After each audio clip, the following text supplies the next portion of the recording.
mountain bike fans, Coach Brian Russell here from the Anne Arundel Blur, a composite team in the Maryland Interscholastic Cycling League. Pretty excited to be bringing a first in a series of videos we're putting together for you. Right about now, if you're watching this at the time we release it, we've all been impacted pretty heavily by the COVID-19 global pandemic. Mickle was just about to start their preseason activities, and most of those got put on hold. I had just gone through my On the Bike 101 skills certification as a coach. I was really excited to bring those skills back to the team and other coaches, and now we're in an era of physical distancing. But I think physical distancing doesn't mean we need to be socially distant, and so through this wonderful thing called the internet, I thought about putting together a series of videos so athletes, coaches from across our league or really anywhere else can brush up while you might be stuck at home for a while or can't meet as a group. And so that's what this is all about, trying to get folks out on their bikes even in an era of physical distancing, brushing up on some of the basic skills and still having a little bit of preseason work that can be done.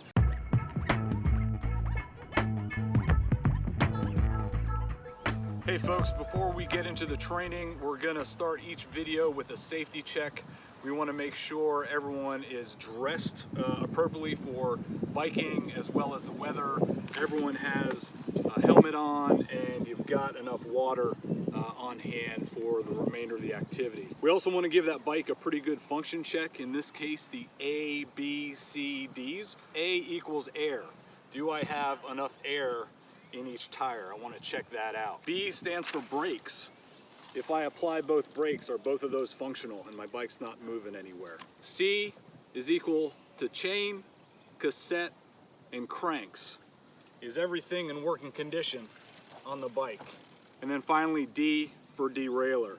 I want to click that derailleur a couple times and make sure everything is working properly. And then last thing, I've mentioned this before, just whatever area you're doing these skills in, really you don't need a lot of area somewhere in your backyard, but if you're at a local park, make sure that activity is good per local rules and regulations. Again, we don't want anyone getting in trouble while they're doing this. Just make sure you're aware of your surroundings and are in a good area to do these skills.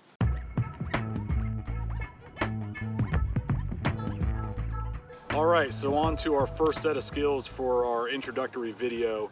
And I thought just as a way to kind of warm up and get into both the format of the videos and how we're gonna instruct and learn these skills is we would go over the 3 key essential skills that NICA says we should all be using while we're on our bikes. And why are they called the 3 key essential skills? Because we use them pretty much all the time while we're on the bike. And so real quick overview, and then we'll get into the demonstration. The 3 key essential skills. 1, head up and eyes down the trail, looking in front of you, making sure you're anticipating that terrain that's coming up.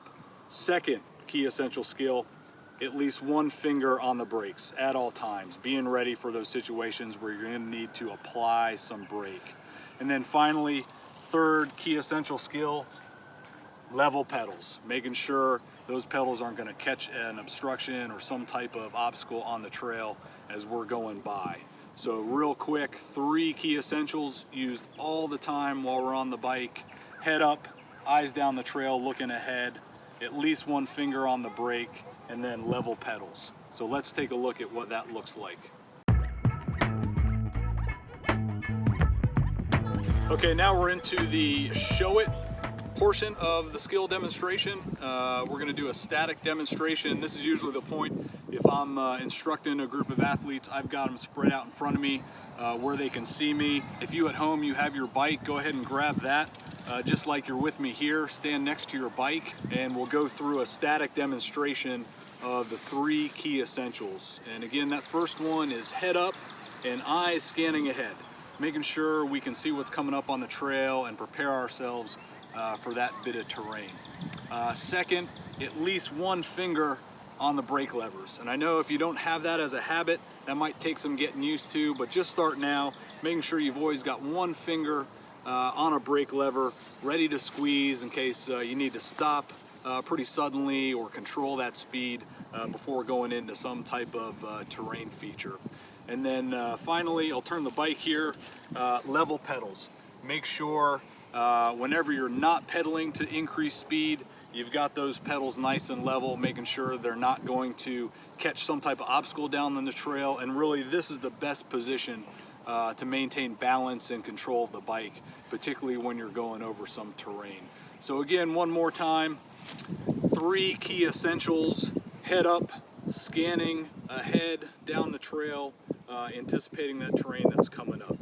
Second key essential, at least one finger on the brakes, ready to apply that brake pressure, and we'll talk more about that in the braking lesson upcoming in the video series. And then third key essential is those level pedals. Whenever we're not pedaling for speed or pedaling for traction, we've got a nice unobstructed path underneath our bike, and we've got good balance and control of that bike by having level pedals.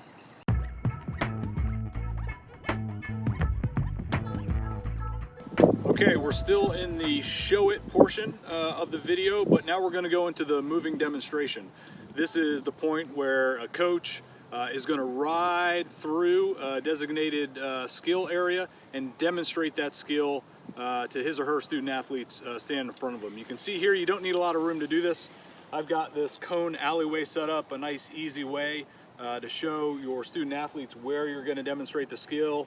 And even if you're at home practicing this, set yourself up a little area to where you know you're going to try and apply this skill, and maybe have a parent or a sibling or someone else evaluate you while you're going through and demonstrating the skill. One last thing, one more coach tip for you. Coaches, when you're doing your moving demonstration, a good idea not to be talking while you're riding through that skill area. You want the athletes focused on you and your application of the skill, and not paying attention to your voice as you're riding through. So take a minute, describe the skill one last time, and then do your runs through the skill area to do the demonstration. And I'll get going and do that here in a minute. And for each of our video series, and if you're in an instruction setting, you usually want to run through at least twice so your athletes can see you apply that skill. So let's get going.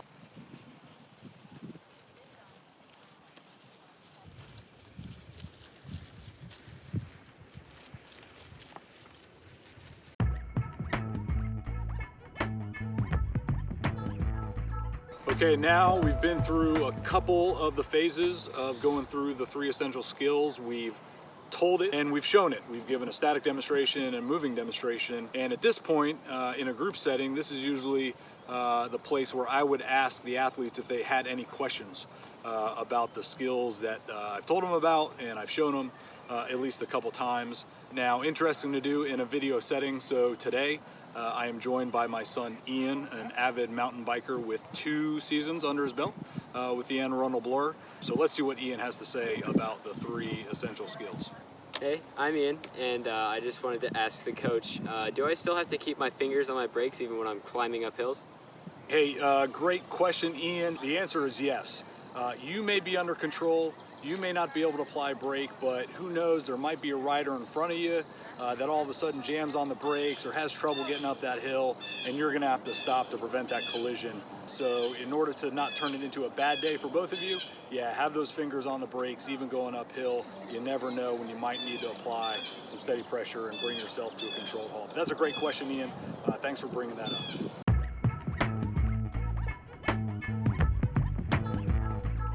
Okay, and now we're probably to the most fun part of the skills instruction. Now we're going to do it. This is the part during group instruction where I would have the student athletes demonstrate the skill back to me. Quick coach tip, again, doesn't take a lot of space to set up an area to demonstrate the skill. We've got the cones set up here right behind me. And another important tip for coaches, pretty important while your students, athletes are going through the skills area, you want to call out positive reinforcement to them. If you see something good, you want to call that out and reinforce that positive behavior. So I'm going to give that a go, and we'll talk in a little bit about the positive, constructive feedback if we catch them not doing something so well. So let's get to Ian demonstrating the skills. Nice level pedals, Ian. Fingers on brakes, I like it.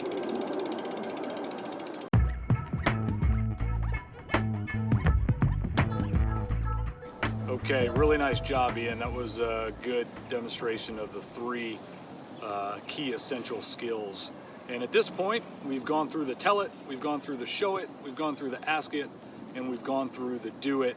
We always want to close out each session with one more opportunity for questions, the review it section. So let's see what more questions Ian might have about the three key essential skills. Hey coach, a friend of mine told me that I should put one pedal down while I'm cornering just to improve my traction. Do I still have to keep level pedals even when I'm cornering?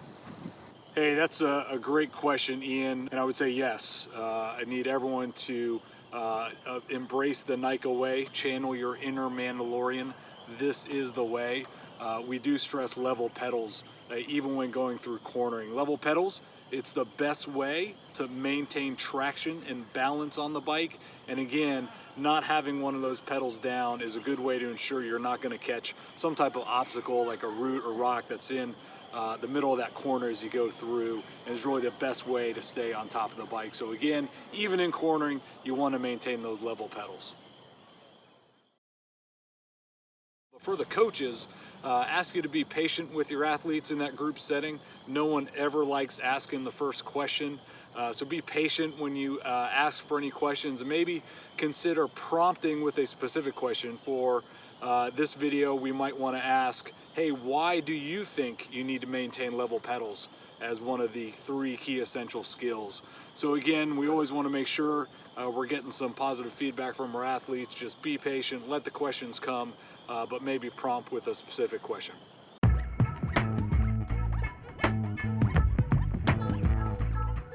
All right, now we're coming to the last portion of this video. This is going to be more oriented for the coaches. So athletes, now that we've told it, we've shown it, we've asked it, we've done it, we've reviewed it, hey, you can go off and keep on doing it. These three key essential skills. But for the coaches, I'm going to close each of these videos with a section I call Improve It. One of the hardest parts for me as a coach is while an athlete is demonstrating a skill and not doing something quite right, how to provide that good, positive, instantaneous correction to get that skill back in the box where it needs to be. So this last section called Improve It, we're going to have one of our student athletes, in this case it's going to be my son Ian, demonstrate the three key essentials a couple times, but he's going to do something not quite right.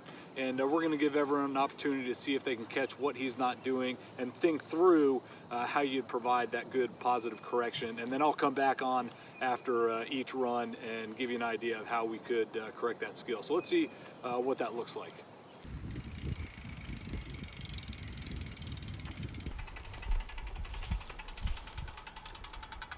All right, so how did Ian do? Well, yeah, if you noticed that Ian's head was down during that movement, you'd be correct. Whenever we're riding, we want our head up, eyes scanning down the trail for what's coming up ahead. So a good positive correction for Ian might be eyes up or heads up, something like that. You can work that out with you and your team, what works best for you to give that good, instant, positive correction.